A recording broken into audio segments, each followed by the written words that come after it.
Election commission of ಇಂಡಿಯಾಗೆ supreme court notice ಜಾರಿ ಮಾಡಿದೆ.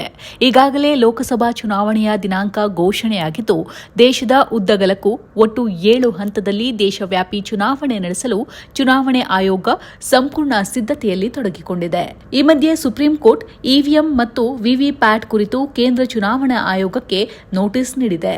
ಈಗಾಗಲೇ ದೇಶದಲ್ಲಿ ಇವಿಎಂ ಆಧಾರಿತ ಸಾಕಷ್ಟು ಚುನಾವಣೆಗಳು ನಡೆದಿದ್ದರೂ ಈಗಲೂ ಕೂಡ ಇವಿಎಂ ಮತ್ತು ವಿವಿಪ್ಯಾಟ್ಗಳ ಮೇಲೆ ಆಗಿಂದಾಗೆ ಅನುಮಾನಗಳು, ಆರೋಪಗಳು ಕೇಳಿ ಬರುತ್ತಲೇ ಇರುತ್ತದೆ.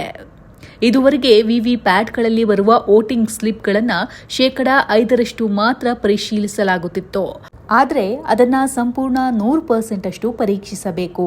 ಇನ್ನು ಇವಿಎಂನಲ್ಲಿ ಲೆಕ್ಕ ಸಿಗುವ ಮತಕ್ಕೂ ವಿವಿಪ್ಯಾಟ್ಗಳ ಸ್ಲಿಪ್ಗಳಿಗೂ ಲೆಕ್ಕ ಸರಿಹೊಂದಬೇಕು. ಅದಕ್ಕಾಗಿ 100% ಅಷ್ಟು ವಿವಿಪ್ಯಾಟ್ ಸ್ಲಿಪ್ ಪರಿಶೀಲಿಸೋದು ಅಗತ್ಯ ಅಂತ ಸುಪ್ರೀಂ ಕೋರ್ಟ್ ಚುನಾವಣಾ ಆಯೋಗಕ್ಕೆ ಹೇಳಿದೆ. ಪ್ರಜಾಪ್ರಭುತ್ವದಲ್ಲಿ ನ್ಯಾಯಸಮ್ಮತವಾದ ಚುನಾವಣೆ ನಡೆಸೋದು ಚುನಾವಣಾ ಆಯೋಗದ ಜವಾಬ್ದಾರಿಯಾಗಿದೆ. ಹೀಗಾಗಿ ಚುನಾವಣಾ ಅಕ್ರಮಗಳಿಗೆ ಅವಕಾಶ ಮಾಡಿಕೊಡದಂತೆ ಸುಪ್ರೀಂ ಕೋರ್ಟ್ ಎಲೆಕ್ಷನ್ ಕಮಿಷನ್ಗೆ ನೋಟಿಸ್ ನೀಡಿದೆ. ಇನ್ನು ಇವಿಎಂ ಮತ್ತು ವಿವಿಪ್ಯಾಟ್ಗಳನ್ನು ಸರಿಯಾದ ರೀತಿಯಲ್ಲಿ ಪರೀಕ್ಷೆಗೆ ಒಳಪಡಿಸಿ ನಂತರವೇ ಚುನಾವಣೆಗೆ ಬಳಸಬೇಕು ಎಂದು ಸುಪ್ರೀಂ ಕೋರ್ಟ್ ಚುನಾವಣಾ ಆಯೋಗಕ್ಕೆ ತಾಕೀತು ಮಾಡಿದೆ.